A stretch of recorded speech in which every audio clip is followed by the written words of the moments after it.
A Black Hawk helicopter quietly landed on the rooftop of the Venezuelan presidential palace. Its spinning blades swept dust across the terrace. A five-man special forces team quickly disembarked. They began infiltrating the interior. Every step was precise as if programmed. The formation moved slowly, maintaining perfect tactical distance. Each man covered the other, silently closing in on the target. On the ground floor, dozens of senior Venezuelan officials were gathered in the main hall. None of them were aware of the danger drawing near. That piece shattered with a deafening gunshot. The explosion echoed through the hall. Chaos erupted. People screamed in panic. Guards from nearby areas rushed in, but it was too late. The special forces unleashed suppressive fire, seizing all entrances, locking down key strategic points inside the building. At that very moment, enemy reinforcements arrived. A fierce battle broke out. One team member was shot, falling between the thin line of life and death. The others immediately launched a counterattack, holding their ground, providing cover for a safe retreat. Amid smoke and fire, the Presidential Guard was wiped out one by one. Every action was executed with absolute professionalism. No mistakes, no hesitation. The man leading the operation was Agent Jack Ryan. Jack was an intelligence officer for the CIA, a seasoned operative, hardened by years of experience. At that time, Jack was present in Venezuela. He had been assigned to escort a convoy carrying the American ambassador and a senior senator. The convoy was en route to a diplomatic meeting in the capital, Caracas. As they passed through a narrow alley, a white car suddenly darted out and blocked the road. The convoy was forced to stop. Alert levels instantly rose, but before anyone could react, a terrorist emerged from the roadside, holding an assault rifle. He aimed directly at the convoy and opened fire with manic intensity. The American agents responded immediately, drawing their weapons, returning fire with force. Bullets tore through the air, but the real danger came from beneath. A hidden bomb detonated, unleashing a violent shockwave. The entire street seemed to lift off the ground. Vehicles were shredded, debris scattered in every direction. Smoke and flames filled the sky. When the dust settled, many security personnel lay dead. Jack was the first to regain consciousness. He immediately checked on the ambassador and the senator. Both were still alive, but seriously injured. As the agents coordinated efforts to evacuate the wounded, a sniper round came slicing through the air. Once again, chaos consumed the scene. The terrorist had placed a sniper in advance. He was hiding on an upper floor, picking off targets one by one. Jack crawled into the driver's seat, intentionally moved the vehicle to draw attention. The sniper fired again, but missed this time, seizing the moment. Jack reversed the vehicle, trying to get the ambassador and senator out of the danger zone. But just as the car turned a corner, a pickup truck suddenly rammed them head-on. The collision threw the vehicle into the wall. The engine stalled.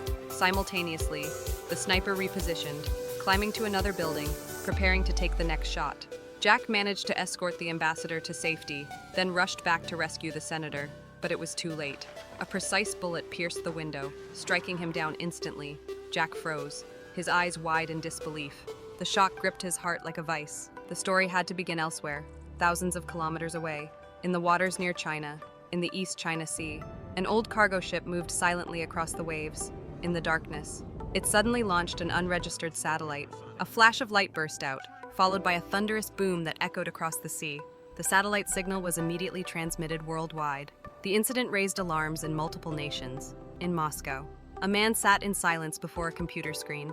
His name was Black, former superior to Jack, now serving as deputy CIA station chief in Russia.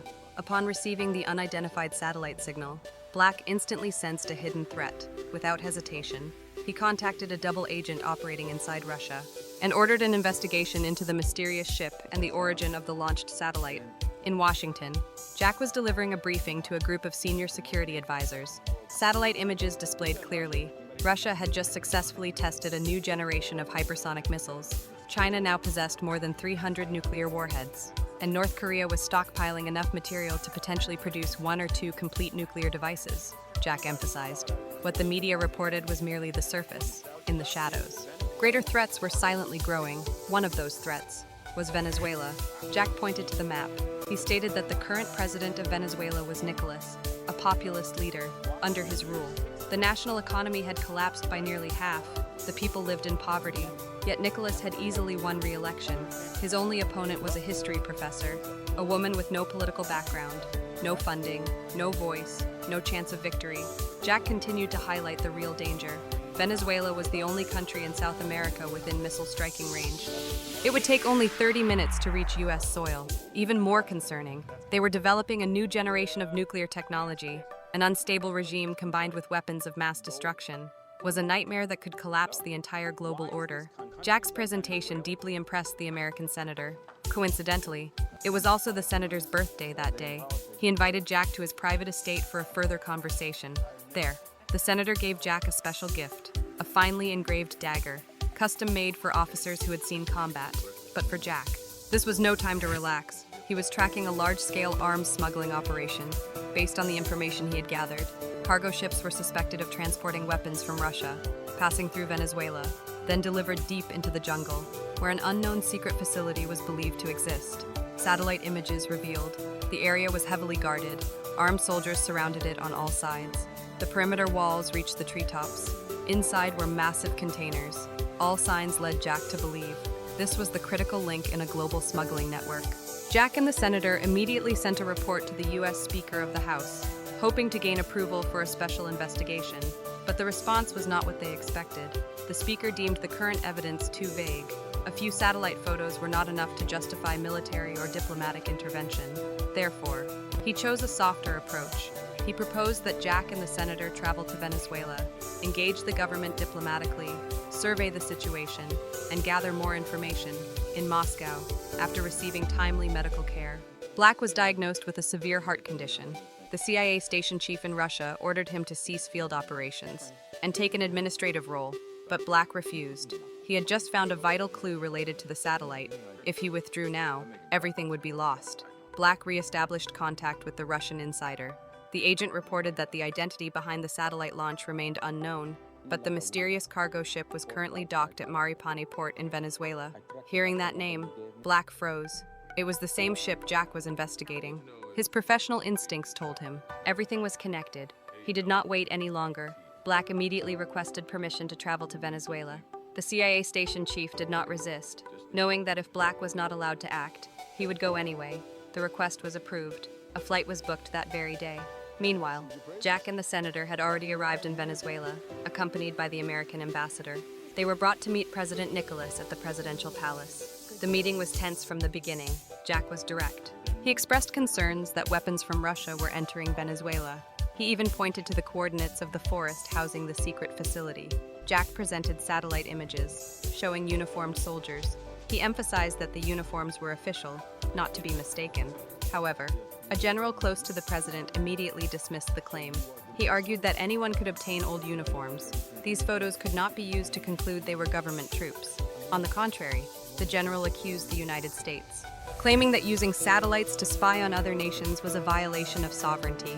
The senator took a firm stance. He warned that if Venezuela was found smuggling illegal weapons, the consequences would be severe. But Nicholas remained unfazed. He replied coldly that the United States should mind its own business and stay out of other nations' internal affairs. The meeting ended in deadlock. President Nicholas ordered the American delegation to be expelled.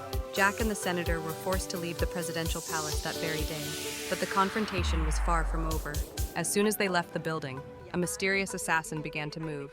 He was a member of a covert assassination group, hired through a brokerage firm. His mission was clear: eliminate anyone investigating the weapons smuggling ring. Jack and the senator were primary targets. That evening, Jack went to a bar, trying to unwind with a few drinks after a tense day. Unexpectedly, he ran into Black. They had a brief conversation, realizing they were chasing the same lead. The cargo ship docked at Maripani port. After saying goodbye, Jack left. But that night, another fateful encounter awaited him. At the bar counter, Jack met a local woman. Her name was Lisa. They quickly connected, talked casually, laughed like old friends. Late into the night, Lisa agreed to return to Jack's place. It seemed like a peaceful night had arrived, but in truth, it was only the beginning of a dangerous intelligence game. As Jack slept soundly, Lisa quietly pulled a lipstick tube from her pocket. Inside was a miniature listening device. She attached it to the lamp on the bedside table, then left, without leaving a trace. The next morning, Jack woke up. Lisa was gone, but he did not pay much attention. His mind was focused on the next steps. Jack and the senator got into a car to return to the U.S., but on the way to the airport, a group of assassins launched an ambush. The car they were in was riddled with bullets. The senator was shot dead on the spot. Jack and the American ambassador were stunned. They had no idea what had just happened. There was one strange detail about the assassination that caught Jack's attention. It was the unusual behavior of the local security team. The head of security did not respond to the attack. Instead, he stepped on the gas and fled the scene. As if he had known what was coming, the moment was too sudden. Jack could not stop him. When the head of security returned home, he opened the door, called out to his wife and children, but there was no response. He stepped into the living room. The silence was chilling. Then his eyes widened in horror. His wife and child lay motionless. Blood pooled across the floor. They had been brutally murdered. Before he could scream, a masked figure lunged at him. It was the assassin. A shot rang out. The bullet hit the security chief in the shoulder, but he did not fall. Driven by desperation and rage, he tackled the attacker. The two wrestled violently in the living room. In the struggle, the security chief tore off the mask. The face he saw left him speechless. It was one of President Nicholas's personal bodyguards. In that moment, his world collapsed. He realized he had been used, made into a pawn, and now there was no way out. But then, something unexpected happened. The family dog rushed from a corner, attacking the assassin. In that brief instant, the security chief seized the chance, broke free, escaping death by a hair. A few hours later, a car appeared outside the U.S. Embassy. American soldiers immediately went on high alert. The car door opened. A man stepped out, pale and bloodstained. It was the head of security. He had nowhere left to go, no one he could trust. He was forced to surrender to the Americans. He confessed everything, that he had been bribed to assist in the assassination. However, he did not know who the real mastermind was. The only thing he could offer was a sketch of the sniper who killed the senator. Jack immediately contacted the Speaker of the House. He declared that he would stay in Venezuela, determined to uncover the truth. The senator's death could not be in vain. With approval secured, Jack began working alone. He disguised himself as a dock laborer, infiltrating Maripani port, where the cargo ship remained anchored, stealthy and cautious. Jack snuck aboard, searching for documents. He discovered a cargo manifest, a detailed inventory, but before he could examine it closely, the ship's security team detected an intruder. An alert went out over the radio. Just then, Lisa appeared. She walked in casually, pretending to know nothing, offering a few excuses to buy Jack some time. But the guards remained suspicious. They demanded identification from both of them. The situation launching a surprise attack. Knocking one guard down, Jack quickly joined in, creating an opening to escape. They fled the ship together. Along the way, Jack forced Lisa to stop. He needed to know who she really was. Lisa no longer hid the truth. She used to serve in special forces. Now she worked as a private investigator. She was investigating the disappearance of a German businessman. The last known clue in the case was this very cargo ship. Realizing they were chasing the same lead, Jack and Lisa decided to cooperate. Though they did not fully trust each other, they both understood. Working together would be more effective, to show her good faith. Lisa gave Jack a USB.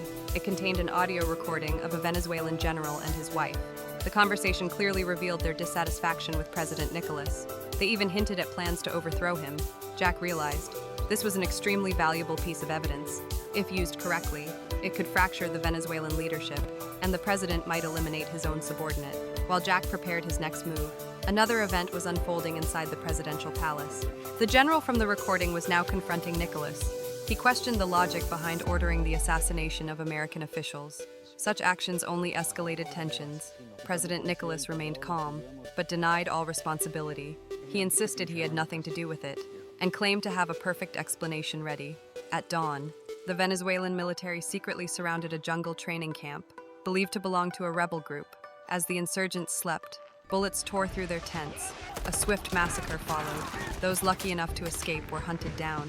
But it was all part of a plan. The government deliberately spared a few survivors, forcing them to sign a pre-written confession, blaming everything, including the senator's assassination, on the rebel organization. As for Jack, he chose to use the audio recording. That night, a presidential security escort vehicle broke down on the road. Nearby was a small garage, without suspicion. One of the bodyguards walked in asking for help, but the moment he stepped inside, a gun pressed against his head. Jack stood there, playing the recording. Every word rang out clearly, stirring doubt within the bodyguard. When the tape ended, Jack let him go. No bullets, no threats, no demands. That night, Jack invited Lisa to his place. He revealed that he had discovered her real identity and found the listening device she planted. Jack was not angry, he just wanted transparency, because this war no longer had room for secrets. Jack pulled out the sketch of the sniper, drawn by the head of security before his death. Lisa glanced at it, then admitted quietly. The man's name was Max, a former soldier who once trained her in the army. Max had been discharged from Special Forces after a failed mission in Afghanistan. At that time, he had taken the blame for Lisa.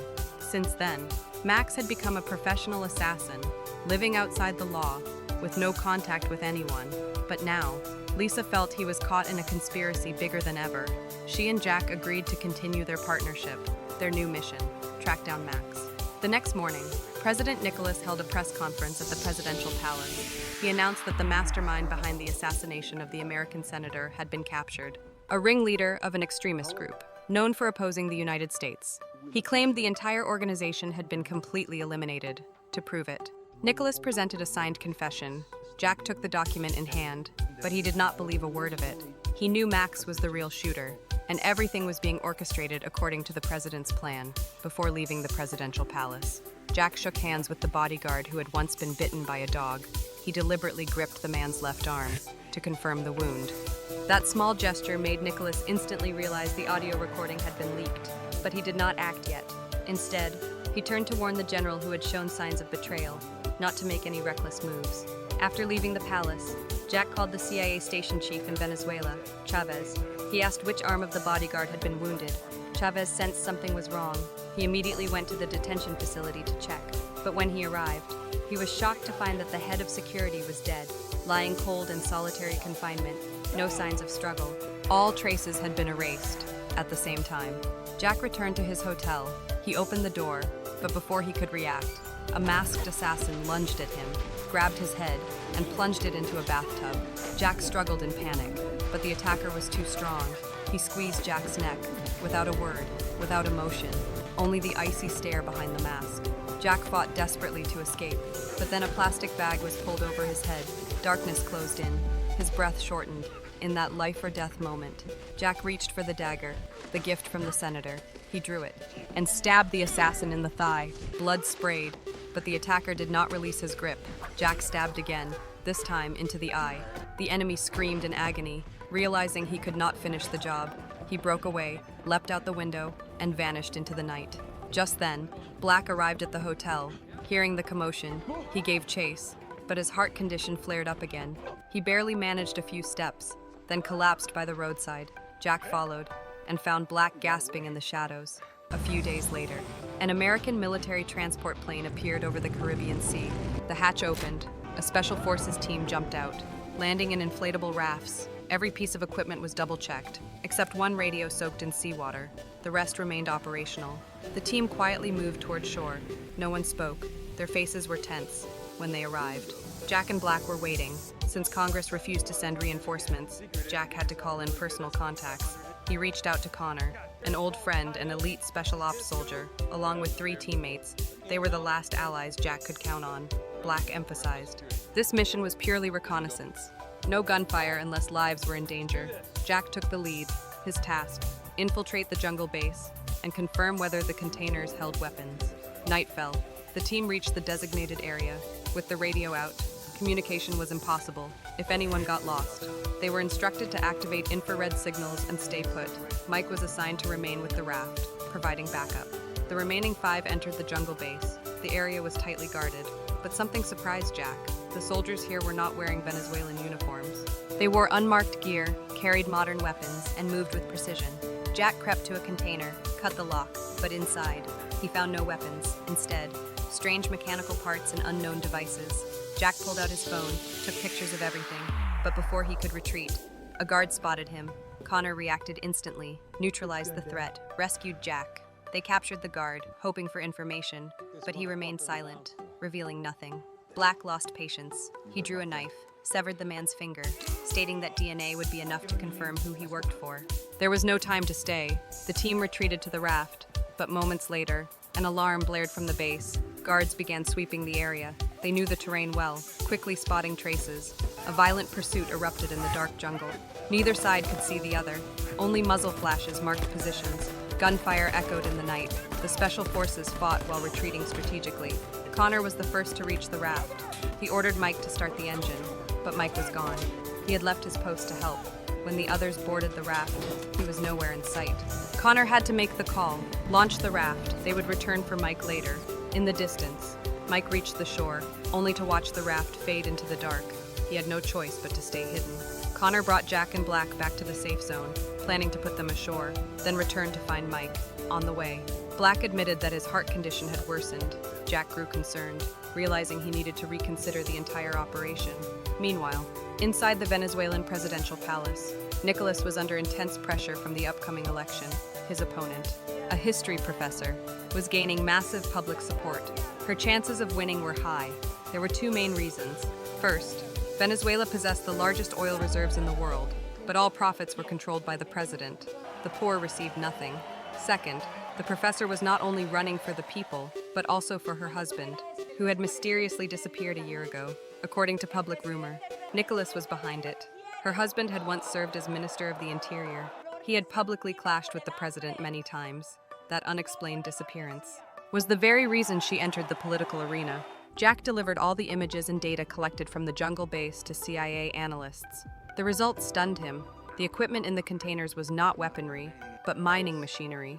Moreover, the DNA from the severed finger revealed the guards were part of a private military company based in London. Even more critical, a large quantity of industrial explosives was found in the containers, the kind used only for rock blasting and mining operations. The explosive matched exactly with the residue found at the senator's assassination site. This confirmed that the mercenaries were directly involved in the bombing. If Jack could prove a link between President Nicholas and the private military company, he would expose the entire plot. Jack called the Speaker of the House, requesting permission to travel to London to investigate the company. Meanwhile, Black continued tracking the origin of the satellite launched over the East China Sea. Through his investigation, Black uncovered an astonishing fact. All mining operations in Venezuela required approval from the Minister of the Interior, and the man who had held that position was the missing husband of the history professor, which raised a serious question. Who was really controlling the mining permits behind the scenes? Black believed the professor held the key to solving the entire mystery. Switching scenes to London, Jack arrived at the airport. He was clearing security when a woman wearing dark glasses. When she did, her left eye was covered in bandages. No one suspected anything. She was allowed to enter, but what no one knew was that the woman was the same assassin who had once attacked Jack in the hotel. In another development, Jack ran into Lisa in London, though they had only worked as temporary allies before. This time, Lisa proposed full cooperation. They went to meet the director of MI5. Since Jack was in London without CIA support, he had to rely on British intelligence. The MI5 director agreed, but asked Jack and Lisa to carry out a special assignment in return. Meanwhile, Black met with the history professor. He was direct, explaining that he had not come to interfere with the election. He only wanted to know if her husband, the former Minister of the Interior, had ever approved mining projects in the jungle. Black believed the assassination of the senator and her husband's disappearance were connected. At first, the professor remained silent. Black did not press. He simply offered a deal. The United States would provide all necessary resources. In return, she would investigate all leads related to the mine. At that moment, the professor pulled out a strange rock. It was the last thing her husband had sent before vanishing. If they could identify what kind of mineral it was, it might unlock the entire mystery. Black accepted it, carefully wrapped it, and left quietly, carrying a flicker of hope. MI5 acted swiftly. They froze all assets belonging to Thorne, CEO of the private military company. Thorne was furious. He slammed the table, insulted Jack and Lisa, threatened to sue, but Lisa stood firm. She made it clear. Behind her was the entire British intelligence network. No one could block the investigation. Thorne was forced to accept interrogation. Jack asked about the mercenary team operating in the Venezuelan jungle. Thorne confirmed that the team had no ties to the Venezuelan president, nor did he personally know Nicholas. The mercenaries were hired by a mining company. Thorne was merely the broker. Jack showed him the sketch of Max. Thorne took one glance, then nodded, admitting that he had once introduced Max to a professional assassination network. After that, all communication was conducted via encrypted email. He knew nothing further. Jack began to form a plan. He wanted to use Thorne as bait, to lure Max out of hiding. MI5 approved. They set the trap in the city. Thorne sent a message to Max. The meeting location was a crowded cafe, but Max was not so easily fooled. From a distance, he watched everything. His instincts as a fugitive quickly detected something wrong. He sent a decoy to pose as him. The imposter entered the cafe at the scheduled time. When the agents rushed in, they realized too late it was not Max. He had led MI5 into a trap. A sniper shot rang out. Thorne was hit, dropping dead on the spot. A brutal message to anyone who dared betray him. Jack did not hesitate. He located the sniper's position and gave chase. A dramatic rooftop pursuit unfolded across London's skyline. Max moved like a shadow, despite carrying a heavy backpack. He leapt over rooftops effortlessly. Jack followed closely, refusing to lose him. They vaulted over balconies, crashed through glass roofs. The sound of their footsteps echoed across the city. As Max approached a high bridge, Jack drew his pistol, took aim, but at that moment, Max suddenly jumped into the dark water below. His body vanished beneath the surface. He returned to his hideout, opened his phone, reviewed recent photos. Among them, he saw a familiar face, Lisa, once his student, now working with Jack. His eyes darkened, a sense of betrayal growing inside him. While the pursuit of Max had failed, in Venezuela, Mike was still missing in the jungle. He hid in a rocky crevice, hoping his team would return for him, but unexpectedly, a local child discovered the infrared signal device Mike had left behind. The child curiously took it away to play. Connor returned to search for Mike, but when he noticed the infrared signal moving erratically, he immediately sensed something was wrong. At that same moment, the Venezuelan government also detected signs of American special forces operating in the forest. President Nicholas ordered the use of LiDAR flash satellites to track and eliminate all intruders. Deep in the tropical jungle, Mike battled isolation, with no food, no communication, no knowledge of who was still alive. But he did not give up. From afar, he spotted a thin column of smoke. It could be a signal fire or a trap, but he chose to approach, betting on hope. Chavez, the CIA station chief in Venezuela, observed satellite imagery, noticed a heat signal in the jungle. He guessed it was Mike, and immediately relayed the coordinates to Connor. Upon receiving the location, Connor led the Special Forces team back to find their comrade. Though the risk was immense, they could not abandon one of their own. Mike neared the smoky area, but realized the perimeter was tightly guarded. He understood it was an armed mining site, too dangerous to approach. He had to fall back, staying hidden for now. Meanwhile, in London, Jack continued analyzing Thorne's computer. He discovered a series of financial transactions. One account linked to Max had recently been accessed from Philadelphia. Around the same time, Black brought the strange rock given by the professor to a lab for testing. The analysis stunned him. It was a rare iron mud ore containing tantalum, an extremely valuable element. Tantalum is used in manufacturing circuit boards, electronic components, navigation devices, and high-end engines. This explained why the Venezuelan jungle mine had become so desirable. It was like the blue whale of the global industrial sector, Black suspected. Because the professor's husband discovered the tantalum deposit, President Nicholas had him eliminated. Then the government secretly hired a mining company, using LiDAR satellites to locate more deposits. Layer by layer, the secrets unraveled, but with each truth revealed, danger crept closer.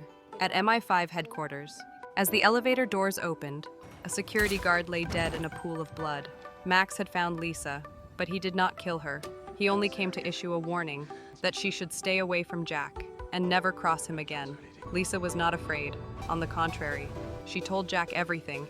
In this defensive position, she wanted to strike back. She began investigating Max's daughter, a young girl studying in London, hoping to use her as a psychological lever, but Lisa did not realize. Max had anticipated this. He had intentionally spared Lisa, so he could use her to get close to Jack. When he saw Jack appear at a train station, Max was already nearby. Lisa sensed the danger just in time. She knew she had fallen into a trap. With no time to warn Jack, Lisa suddenly kissed him, a signal telling him to find Anna, Max's daughter. Lisa turned back, trying to distract Max, but he quickly caught her. Still, out of respect for the past, he did not harm her. He only took her phone and train ticket. When he opened the phone, Max saw the message. He knew Jack was looking for Anna. That was his last line. Max called Jack, his voice cold but urgent. He had only one request. Do not harm his daughter. Jack agreed, but demanded that Max come in person. They agreed to meet at a discreet location. A confrontation was about to unfold, but both knew it would not end peacefully. That night, Jack arrived at the meeting point, unarmed, unaccompanied.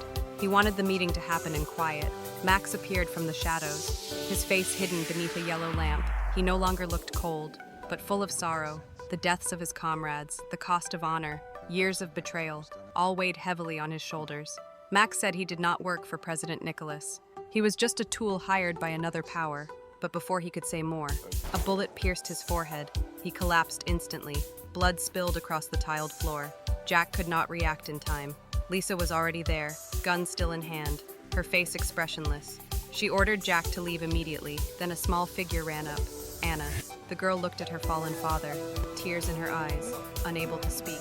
Her entire world had shattered in an instant. In Venezuela, the government used LiDAR satellites to pinpoint the location of the American Special Forces team. They prepared a full-scale night assault. Jack returned from London with Black. They now had enough evidence to trace the assassination network back to its root. They tracked the lead to an assassin brokerage known as Fat Broker. Its office was located in a rundown building on the outskirts. The receptionist informed them the boss was in a meeting and would be out shortly, but after many minutes of waiting, no one appeared. Jack began to feel uneasy. His instincts were right. The ones who arrived were not the bosses, but a unit of Venezuelan soldiers, sent by the government to arrest Jack and Black. Fat Broker had uncovered Jack's true identity through surveillance systems and immediately alerted the authorities. They were taken to an isolated horse ranch. President Nicholas arrived in person, wearing a smile, but speaking with deadly intent. He mocked Jack, saying he had gone too far, had touched things that should have been left alone. Now it was time to clean it all up elsewhere. But they were ambushed. Bullets rained like a storm. Trees snapped. The ground trembled. The Venezuelan government had deployed its full might, hunting the special forces to the last man. Connor led the team, fighting back while retreating. But the enemy was overwhelming. They had to split into smaller groups, covering one another to escape the encirclement. Meanwhile, from above, the president's bodyguard was monitoring the battlefield through satellite images. No one noticed that Mike was still alive, quietly sneaking in from behind. He had recovered a fallen satellite control laptop. Without hesitation, Mike charged forward, shoving the bodyguard off a cliff, cutting off the surveillance feed. Connor immediately recognized the opportunity. He signaled the team to move uphill. Mike provided covering fire, clearing the path for retreat. The danger remained immense. Connor knew survival chances were slim. He handed a satellite device to his comrades, saying he would stay behind to hold the line. No one could stop him. Connor ran back down the trail, planted grenade traps along the way. When the enemy came, the explosions roared through the forest. But Connor's position was compromised. Dozens of soldiers surrounded him. He was shot in the thigh, but he continued firing from behind a crater, enduring the pain. When his last magazine emptied, Connor stood, raised two middle fingers to the sky, a final act of defiance. Gunfire erupted. His body fell. Mike aimed to fire in vengeance, but his team restrained him. If they shot, they would be exposed. Silently, they pulled back, carrying their grief with them. After Connor's death, the team resolved to recover his body. They tracked the government forces, found a military camp deep in the jungle, but the enemy numbers were too great. They could not act immediately, only watch, memorizing every detail. In the capital, thousands of citizens took to the streets in protest. They burned American flags, smashed Western symbols, because President Nicholas had declared that the United States was interfering with the election. He broadcast fabricated footage, accusing American forces of infiltrating and attacking government troops. International news outlets replayed the images of American special forces retreating through the jungle. The United States was on the defensive. The embassy received urgent orders. All diplomatic personnel had to evacuate before nightfall. The withdrawal command was issued. But the pain of Connor's death silenced Chavez, Jack, and Black gathered quickly. They agreed on one thing: no retreat. The enemy's crimes would not be buried. As embassy staff boarded the planes, the three men quietly exited the building through a back escape route. No one knew. A new counterattack was beginning. They broke into an armory, seized a large cache of weapons and cash. From this moment, they were no longer diplomats, but fugitives. Chavez contacted a trusted spy, asked him to prepare two vehicles. One would take Jack and Chavez to safety. The other would bring Black to the airport. Before parting, Jack instructed the agent to ensure Black reached safety, but he did not know. The man had been bought.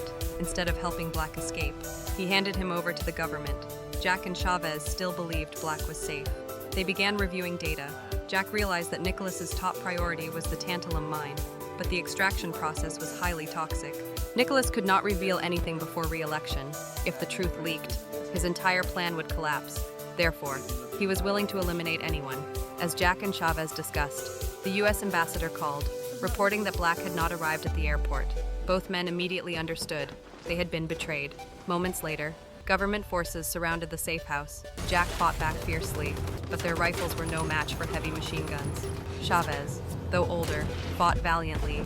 He grabbed a shoulder launcher, destroyed an armored vehicle on the other side. Black was being tortured in a secret prison. No interrogation, no questions, only relentless blows to the chest. His heart condition flared again. His body trembled, then collapsed. Jack and Chavez found the traitorous agent, no questions asked. Chavez shot him dead on the spot. But now, they knew they could not rescue Black alone. Jack conceived a plan. He remembered the stacks of cash they still had. In the prison, Black regained consciousness. Around him were political prisoners. Among them, one man left him stunned. Cyr, the husband of the history professor, missing for an entire year. Cyr was still alive, but frail, tortured, forgotten. As dusk fell, Jack and Chavez split up. Chavez returned to the U.S., seeking reinforcements. Jack stayed behind, regrouping with the Special Forces team, determined to launch one final mission. With their limited numbers, they could not storm the presidential palace, but Jack held one last card, the money. He returned to the old jungle base, once guarded by mercenaries. The same bodyguard Jack had disfigured was still there. When he saw Jack, he was enraged, but Jack made an offer to hire his team. The bodyguard did not believe him. He drew a gun, threatened to steal the money, but Jack had planned for that. He told him, "If you kill me, you will never find the other 5 bundles of cash."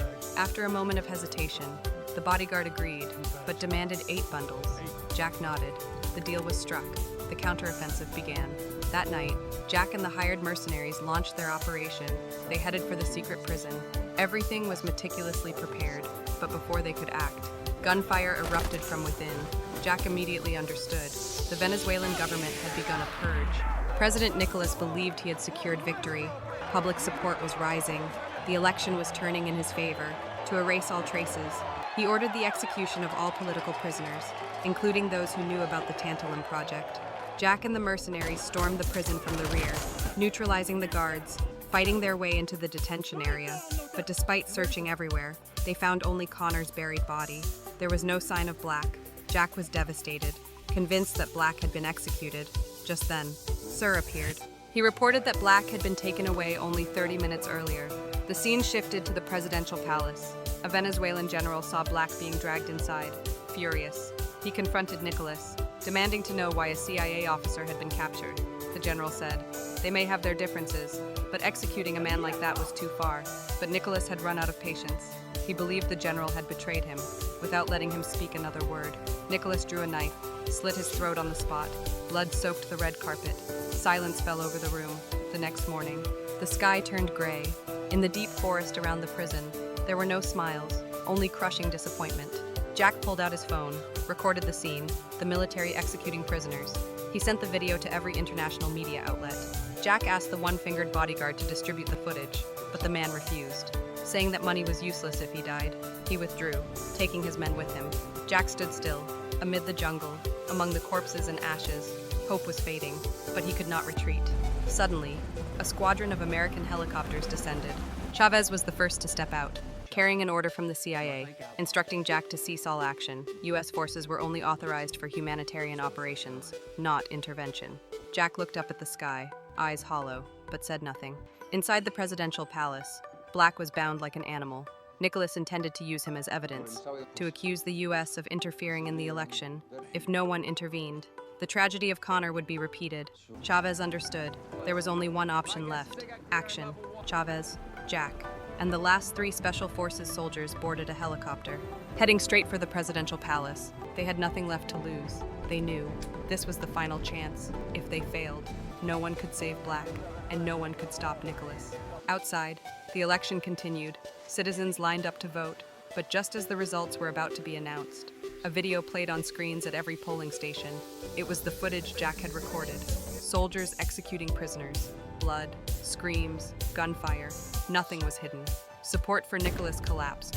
The people erupted in fury. They destroyed polling centers, marched toward the palace in protest. Government troops fired tear gas, but could not stop the human wave. At that moment, the American helicopter reached the rooftop. The Special Forces descended. The final assault began. Jack and his team attacked from above, moving like ghosts, swift, precise, deadly. In minutes, the palace turned into a battlefield. Each step left guards behind. Each bullet carried the resolve to end a dictatorship. Chavez ordered the wounded evacuated. Jack quietly broke away. No one knew he was heading to the president's office, not to complete a mission, but to end the torment inside him, elsewhere. Black had broken free. He faked death, took down his guards, seized a weapon, escaped into the stone corridors, took out 2 more bodyguards. One fought fiercely, but Black prevailed, locking him inside a dog cage. No one expected a heart patient to fight like that. Jack approached the president's office. A grenade opened the path. The door blew open. Nicholas stood there, unmoving, unafraid. Jack stepped in, gun in hand, eyes burning with fury. Years of repressed rage surged out. But at that moment, Chavez arrived, blocking the barrel. He reminded Jack. They had no right to execute a head of state. Justice must speak through law. Jack lowered his weapon, though his eyes still blazed. Together, they led Nicholas out. Below, the people broke through the gates, flooded the palace, smashing, screaming, but not for revenge, for liberation. A silent revolution had begun.